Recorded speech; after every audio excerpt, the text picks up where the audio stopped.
اسی لیے اے نوجوانوں، اگر میرے آقا کی عزت سلامت ہے تو سب سلامت ہے۔ آج بہت سارے لوگ یہاں کے سوالات یہ کرتے ہیں، ہم بڑے قسم پرسی کے عالم میں زندگی گزار رہے ہیں، ڈر اور خوف بھی ہے، ہر شہر میں ایک الگ الگ بلا پھیلی ہوئی ہے، خوف و ہراس ہے، حکومت بدل گئی ہے، الگ الگ انداز کی شکایتیں ہیں، لیکن میں آپ کو بتاؤں تم کس کس چیز کا رونا روتے رہو؟ یہ مصیبتیں جو تم کو بڑی لگ رہی ہیں، کیوں؟ کبھی تمہارے بچے مارے جا رہے ہیں، کبھی تمہاری عورتیں نیلام کی جا رہی ہیں، کبھی تمہاری عصمت پر، کبھی تمہارے دین کی عصمت پر حملے، یہ روزمرہ کی کہانیاں ہو گئی، لیکن یہ مصیبتیں بڑی کیوں لگنے لگ گئی؟ میں ایک مثال بتاتا ہوں، مدینے کی اس خاتون کو یاد کرو جب جنگ احد ہو گئی، 70 صحابہ شہید ہوئے تھے، اور احد کے میدان سے جب لوگ لوٹ کر کے آ رہے تھے، مدینے سے ایک خاتون دوڑی ہوئی احد کے میدان کی طرف جا رہی ہے، آنے والے نے کسی نے دیکھ کر اس خاتون سے کہا، اے بی بی تمہارا بیٹا تو جنگ احد میں شہید ہو گیا۔ اس خاتون نے انا للہ پڑھا اور آگے بڑھ گئی۔ پھر کسی نے کہا، خاتون تمہارا شوہر بھی شہید ہو گیا ہے۔ اس نے کہا، انا للہ و انا الیہ راجعون۔ پھر کسی نے کہا، خاتون تمہارا بھائی بھی شہید ہو گیا ہے۔ ایک عورت، کسی نے کہا تمہارا باپ بھی شہید ہوا ہے۔ ایک عورت کے لیے اس سے بڑی آزمائش کیا ہے؟ کسی عورت کے پاس جا کر صرف اتنا کہہ دو، بیٹا تمہارا زخمی ہو گیا، تڑپ جائے گی، ماں کی ممتا یہ ہے۔ لیکن مدینے کی اس خاتون کا ذکر کر رہا ہوں میں آپ کے سامنے، جس سے یہ نہیں کہا گیا کہ تمہارا بیٹا زخمی ہوا، یہ کہا گیا تمہارا بیٹا شہید ہو گیا، تمہارا بھائی شہید ہو گیا، تمہارا شوہر شہید ہو گیا، تمہارا باپ شہید ہو گیا۔ جب ایک عورت کو 4 رشتوں کی شہادت کی خبر دی جا رہی ہو، اس عورت کا حال کیا ہونا چاہیے؟ لیکن قربان جاؤ، اس مدینے کی خاتون نے آنے والے سے پوچھا، میرے رشتوں کی موت اور شہادت کی خبر دے رہے ہو، آنے والے ذرا یہ تو بتا اللہ کے رسول کی کیفیت کیا ہے، میرے آقا کی خیریت بتا۔ آنے والے نے کہا، مصطفیٰ کریم صلی اللہ تعالیٰ علیہ وسلم سلامت ہے۔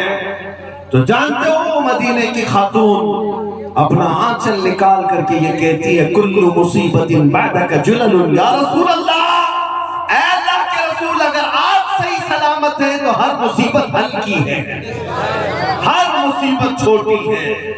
یہ صحابہ کی زندگی کا راز تھا۔ آج ہمیں یہی بات لانی ہے کہ ہمیں یہ جو مصیبتیں بڑی لگنے لگ گئی، اس کی وجہ کیا ہے؟ تم نام مصطفیٰ کی قدر کرنا سیکھ جاؤ اور اس عزت کے لیے مر مٹنا سیکھ جاؤ، باقی ساری مصیبتیں ہلکی لگیں گی۔ کوئی مصیبت بڑی نہیں ہے۔ علماء کرام منبروں پر، مساجد پر خطبہ، آج ان کے ارد گرد کچھ خوف طاری ہے، جس کی وجہ سے کچھ کی زبانیں گنگ ہیں، کچھ بولنا نہیں چاہتے ہیں یا کسی کے دباؤ۔ میں سب کی باتیں نہیں کر رہا ہوں، کچھ کی باتیں کر رہا ہوں۔ وجہ کیا ہے؟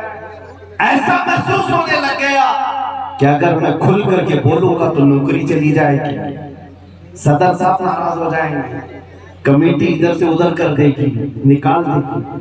ہماری کل زندگی کمیٹی، صدر اور یہ کھانا پانی اور تنخواہ نہیں ہے، اصل زندگی تو رضائے مصطفیٰ۔ وہ رسول اگر راضی ہے تو پوری کائنات ہماری ہے، پوری کائنات ہماری ہے۔ کوئی چھوٹتا ہے تو چھوٹے، کوئی روٹتا ہے تو روٹے، بس بات اتنی ہونی چاہیے کہ میرا مصطفیٰ مجھ سے دور نہ ہو۔ حضور کی عزت کی فکر کرنے لگ جائیں، پھر دیکھیں اللہ تعالیٰ پوری مخلوق کو تمہارے ارد گرد جما دیتا ہے۔ ہم نے دیکھا بڑے بڑے عظیم تاریخ کے پہلوانوں کو، آپ کو پتا ہے آپ کسی اتر پردیش کا وہ عظیم مجاہد اسلام جس کو تاریخ کفایت علی کافی کے نام سے یاد کرتی ہے، جانتے ہو کفایت علی کافی رحمت اللہ تعالیٰ علیہ کو مراد آباد شہر میں انگریزوں نے گرفتار کیا تھا۔ 8 دن تک ان کے جسم پر گرم استری پھیری جاتی تھی، استری کو گرم کر کے پریس کو، اور ان کے جسم پر، ننگے جسم پر پھیری جاتی تھی۔ اور جب چمڑی جلتی تھی تو رات کو اس پر نمک ڈالا جاتا تھا. یہ کفایت علی کافی کے ساتھ ایک عالم ربانی کے ساتھ بڑی مصیبت ہے میرے عزیزو. علماء نے آج ہم نے دیکھا کیا ہے مصیبت؟ ہم نے ابھی مصیبت دیکھا ہی کیا ہے؟ جب انہیں گرفتار کر کے مجبور کیا جا رہا تھا کہ آپ اپنی باتوں سے رجوع کر لو انگریز حکومت کے خلاف جو باتیں ہیں، اور حضرت کفایت علی کافی رحمت اللہ تعالیٰ علیہ کو مجبور کیا جا رہا تھا، اور ان کی زندگی میں دیکھا لوگوں نے کہ وہ ٹس سے مس ہونے کو تیار نہیں. 8 دن کے بعد آپ کو پھانسی کی سزا سنائی گئی اور چوراہے پر لے جا کر کے آپ کو پھانسی پر لٹکانے کا انتظام ہوا. اے لوگوں میں آپ کو بتاؤں اس عالم ربانی نے چوچلا نہیں کیا کہ میں پھانسی سے لٹک جاؤں گا تو میرے بیوی بچوں کا کیا ہوگا، میری زندگی کیا ہوگی. نہیں، مجھے ایک بات متاثر کرتی ہے، وہ یہ ہے کہ کفایت علی کافی کو جب انگریز پکڑ کر کے گرفتار کر کے سولی پر لے جا رہے تھے تو تماشا دیکھنے والے لوگ بھی تھے. آپ سے پوچھا گیا کہ اب پھانسی پر جا رہے ہو، آخری کوئی خواہش ہے؟ جب کسی کو پھانسی کے پندے پر چڑھایا جاتا ہے آخری خواہش پوچھی جاتی ہے تو پھانسی کے پندے پر لٹکنے والا پہلے یہ بول دیتا ہے میں بیوی سے مل لوں گا، بچوں سے مل لوں گا، رشتہ داروں سے آخری ملاقات کر لوں گا، کوئی چیز کھا لوں گا. اس کی آخری خواہش یہ ہے. کفایت علی کافی سے پوچھا گیا پھانسی کا پھندا گلے میں ڈالنے سے پہلے کوئی خواہش ہے؟ کفایت علی کافی نے کہا ایک خواہش ہے کہ جم کر نعت رسول پڑھ لوں. سبحان اللہ سبحان اللہ. ایک بار حضور کی بارگاہ میں گنگنا لوں. ان کو چھوڑا گیا.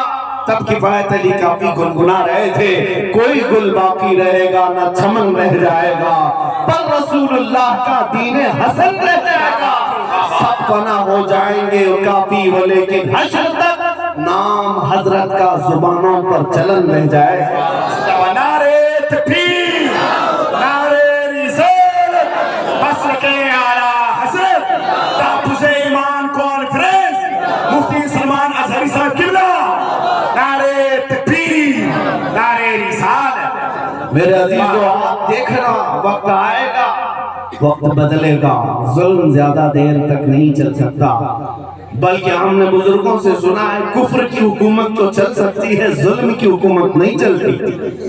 اور اگر یہ ظلم ہے تو اس کا انت ہے، اس کی اینڈنگ ہے.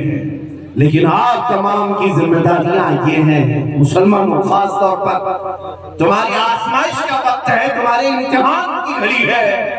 کل جب قیامت کے دن بارگاہ مصطفیٰ میں تمہیں کھڑا کر دیا جائے، اللہ رب العزت قہار خدا حساب لے رہا ہو اور نبی پاک کی شفاعت کے لیے تم دوڑے دوڑے بھاگ رہے ہوں گے. اگر میرے مصطفیٰ نے آپ سے یہ پوچھا جس دن مجھے تمہارے شہروں سے گالیاں دی جا رہی تھی اس وقت تم اپنی جوانی میں کیا کر رہے تھے، تمہارے پاس کیا جواب ہے؟ کیا قیامت کے دن یہ کہو گے کہ ہم گیم کھیل رہے تھے، رات بھر انٹرنیٹ چلا رہے تھے، ہم گانے سن رہے تھے اور فلموں کی دھن میں سو رہے تھے؟ نہیں، تیرا نشیمن قصر سلطانی کے گنبد پر، تو شاہین ہے بسیرا کر پہاڑوں کی چٹانوں میں. تم کو کس نے یہ زندگی دے دی؟ تم آوارہ کیسے ہو گئے؟ آج تمہارے محلوں میں نشہ آیا کیسے؟ تمہارے ہاتھوں میں تاش کے پتے کیسے آ گئے؟ تمہارے ہاتھوں میں شراب کی بوتلیں کیسے آ گئی؟ آج حالت یہ ہے ہر بڑے شہر میں کوئی اگر نشہ کا ایڈریس پوچھتا ہے تو مسلمانوں کی طرف اشارہ کیا جاتا ہے، پتہ اس کو وہیں کا بتایا جاتا ہے، وہاں بکتا بھی ہے، کرتے بھی ہیں، ملتا بھی ہے. یہ زندگی تمہاری کب سے آ گئی؟ تمہارے ہاتھوں سے قرآن کس نے چھین لیا؟ تمہارے زبانوں سے میرے مصطفیٰ کے نغمے کس نے ختم کیے؟ تمہیں اندازہ بھی نہیں.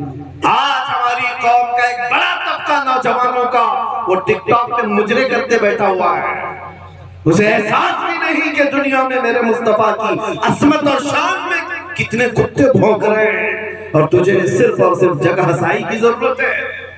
آج تو چند لوگوں کو ہنسانے کے لیے مرد سے عورت بننے کو تیار ہے. کیا یہ حالات نہیں ہے؟ نہ سنبھلو گے تو مٹ جاؤ گے ہندی مسلمان، تمہاری داستان تک نہ ہوگی داستانوں.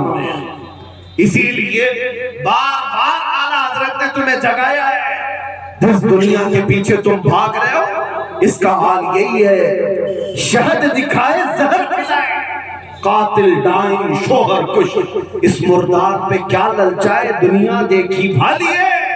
اے سنیو سونا جنگل رات اندھیری چھائی بدلی کالی ہے، سونے والوں جاگتے رہیو چوروں کی رکھوالی ہے۔ آنکھ سے کاجل ساتھ چرا لے، یا وہ چور بلا کے ہیں تیری گٹھری تاکی ہے اور تم نے نیند نکالی ہے۔ آج تمہارے جذبات کی میں قدر کرتا ہوں، لیکن کچھ باتیں آپ سے میں پوچھتا ہوں۔ اسی جگہ پر آپ ہی کے علاقوں میں مسجدیں تم سے چھینی گئی، خانقاہوں کو چپ تمہارے یہاں کرایا گیا ہے، ہمارے سارے مراکز تمہارے یہاں ہیں، ہماری ساری بڑی عظمت کے سینٹر یہی ہے یو پی میں۔ اتر پردیش کا اثر پورے ہندوستان میں ہوتا ہے، مسلمانوں کے لیے بھی ہمارے مراکز خانقاہیں سب یہاں موجود ہیں، اور اسی لیے ظالم نے سب سے زیادہ ٹارگٹ تمہارے اوپر کیا ہے، اور تم اگر خواب خرگوش میں سو رہے ہو جو ہوتا ہے دیکھا جائے گا۔ میں صرف آپ کو اتنا کہنا چاہتا ہوں، لوگ میری باتوں سے اگر جذبات میں آ کر کے یہ پوچھنا چاہتے ہیں، میری ایک تقریر کے بعد کسی نے پوچھا تھا، کہا کہ آپ نے اتنا سب کہا تو کرنا کیا ہے بتائیے، تلوار اٹھائیں نکل جائیں، بندوق اٹھائیں نکل جائیں۔ ہم نے کہا ہم کبھی اس بات کی آپ کو دعوت نہیں دے رہے، حالات نہیں ہیں میرے عزیز، تلوار بہت دور کی بات، میں تو چاقو اٹھانے کی بھی بات نہیں کر رہا، اس لیے کہ تمہارے پاس بلیڈ بھی ہوگا تو ان کے لیے بم سے زیادہ بم سے کم نہیں ہے۔ ہمیں پتہ ہے نہ ہم تلوار کی نہ بندوق کی بات کر رہے ہیں، لیکن میں اس سے بھی زیادہ اور اعلیٰ چیز کی بات کر رہا ہوں جو تلوار اثر نہیں کر سکتی، جو بندوق اور بارود اثر نہیں کر سکتے۔ وہ کیا ہے؟ ایک مسلمان عشق رسول میں ڈوب کر کسی گلی میں چلے، اتنا ہی کافی ہے، اتنا ہی کافی ہے۔ تمہارا چلنا پھرنا لوگوں کے لیے مصیبت بن جائے گا، کئی لوگوں کی نیندیں حرام ہو جائے گا۔ جس دن تم جاگ گئے، جس دن تم بیدار ہو، جس دن تمہارے ہوش بدل گئے، میری زندگی وہ نہیں ہے جو میں گزار رہا ہوں، جس دن احساس ہو گیا بس اتنا ہی کافی ہے، سینوں میں عظمت مصطفیٰ بٹھاؤ، تمہارے چال چلن بدل لو، پھر دیکھو جرت نہیں ہوگی میرے عزیزوں، کیونکہ تاریخ کی سچائی کا میں آپ کو بتا رہا ہوں۔ ایک صحابی ہے سلمہ بن اکوع، میرے آقا کے غلام صحابی، ایک بار 400 لوگ